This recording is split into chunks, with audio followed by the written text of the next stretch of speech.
নমস্কার বন্ধুরা, সোনার রান্নাঘরে তোমাদের স্বাগতম। আজকে রেসিপি ভেজ মুগ ডাল। গাজর, বিনস, ক্যাপসিকাম, ফুলকপি, কড়াইশুঁটি, টমেটো, কাঁচা লঙ্কা সব সবজি ধুয়ে কেটে নিলাম।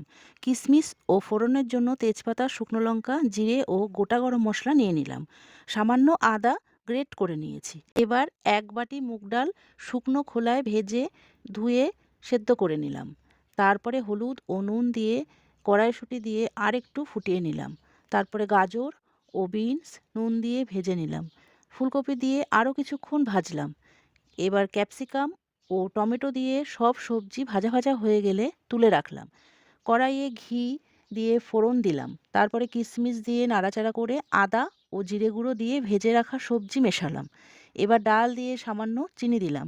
ডাল ফুটে উঠলে ভাজা মশলা গুঁড়ো মিশিয়ে দিলাম। তৈরি হয়ে গেল ভেজ ডাল। আমার এই রেসিপিটি যদি তোমাদের ভালো লাগে তাহলে প্লিজ একটি লাইক ও সাবস্ক্রাইব করে দিও। তোমাদের একটি লাইক ও সাবস্ক্রাইব আমাকে এগিয়ে যাওয়ার পথে অনেক উৎসাহিত করবে। ধন্যবাদ বন্ধুরা।